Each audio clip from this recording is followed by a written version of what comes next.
I want to show you something I found buried deep inside the Epstein document releases. And before we go any further, I need to set expectations. This is not rumor. This is not social media speculation. And it's not some viral conspiracy theory stitched together from screenshots. What I'm about to walk you through is a real financial discussion preserved in official records. A discussion about silver and how a squeeze in that market could theoretically unfold. When I read it, I didn't feel shock in the way headlines try to manufacture shock. What I felt was recognition. Because the mechanics described back then mirror pressures we're seeing in today's silver market, and whether you trade metals or not, understanding what this reveals about how sophisticated investors think is incredibly valuable. So let's slow this down and unpack it properly. Because context is everything. Over the past several years, millions of pages connected to Jeffrey Epstein's legal and financial history have entered public archives. Most public attention, understandably, has focused on personal associations, investigations, and criminal elements. But buried inside those releases is another layer: financial communications, portfolio discussions, investment research, market strategy thinking, and that's where my attention went. Because money leaves patterns, and sophisticated investors don't speak casually when discussing market structure. Inside this mountain of paperwork, I came across a financial memo discussing the concept of a silver squeeze, not in meme stock language, not in hype, but in institutional market mechanics. That distinction matters, because this wasn't written to entertain, it was written to analyze. And when you read it carefully, you realize it's less about silver specifically, and more about how leverage, delivery systems, and liquidity interact. That's what makes this fascinating. The core thesis of the memo revolves around a simple but powerful idea. Futures markets depend on assumptions. One of the biggest assumptions is that most contracts will settle financially, not physically. In other words, most traders never intend to receive the metal. They're trading price exposure, not inventory. But what happens if that assumption shifts? What happens if market participants begin demanding actual delivery instead of rolling contracts forward? That's where pressure forms. The memo outlined how, under the right conditions, delivery demand could stress available inventories, creating volatility that feeds on itself. And importantly, the author wasn't presenting fantasy. They referenced exchange mechanics, margin structures, delivery processes, and position constraints. This was structured research. The tone was analytical, not sensational. And whether the strategy was ever executed isn't the key takeaway. The key takeaway is that experienced financial operators were studying this pressure point years ago. Because pressure points are where markets become unstable, let's pause here and talk about futures markets in plain language. A futures contract is an agreement to buy or sell an asset at a later date.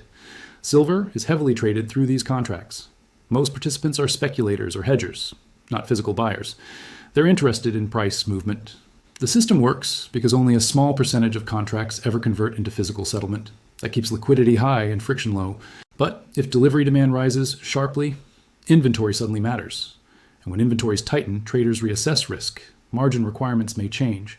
Leverage gets reduced. Speculative positions unwind. This doesn't automatically imply manipulation. It's structural physics. Financial gravity, markets adjusting to stress.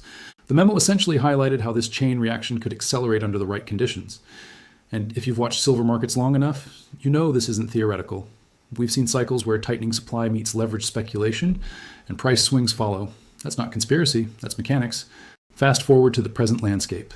Silver today occupies a unique position. It's both an industrial metal and a financial asset. It's used in energy infrastructure, electronics, medical applications, and manufacturing, while also functioning as a hedge asset in uncertain economic environments. This dual identity creates interesting tension. Industrial demand is relatively steady. Investment demand is cyclical and emotional.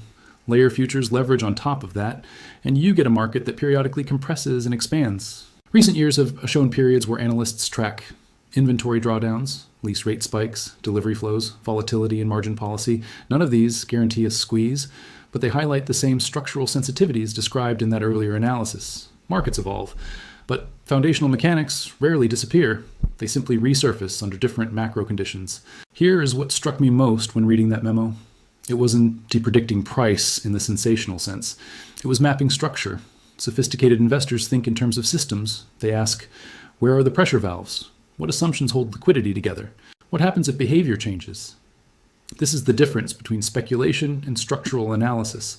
The memo wasn't saying silver will explode. It was saying, if delivery behavior shifts, volatility increases.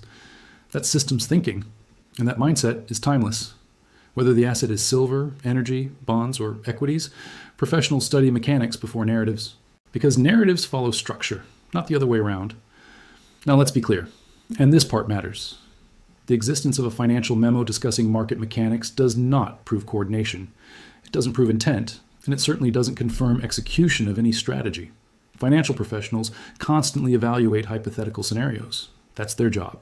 What this document reveals is intellectual curiosity about structural opportunity, not evidence of wrongdoing. And separating analysis from speculation is critical if we want to stay grounded, because markets are complicated enough without layering assumption on top of assumption. So why should any of this matter to someone watching today? Because understanding structure changes how you interpret headlines. When silver moves sharply, instead of asking who manipulated what, you can ask what structural pressure caused this? Inventory dynamics, leverage unwind, and policy shifts, delivery behavior? Those questions lead to better decision making. Markets aren't random. They're systems reacting to incentives. And when you learn to see those incentives, volatility becomes information instead of noise. That's the real lesson buried inside this story. Not the personalities, not the headlines, the mechanics. The financial world often looks chaotic from the outside. But when you zoom in, you see structure, pressure points, feedback loops, human behavior interacting with institutional rules. That memo was simply an example of someone studying those mechanics closely, years before most people cared. And today, the same principles still shape how markets behave. Silver is just one lens through which we can see it. So the real question isn't whether a squeeze happens. The real question is, are you paying attention to the systems underneath the price chart? Because that's where insight lives. If you found this breakdown helpful, subscribe to Charts of Wealth. This channel focuses on the structure behind financial stories, not just the headlines. And I want to hear from you. Do you think commodity markets are misunderstood, or simply misunderstood cycles repeating? Drop your thoughts below.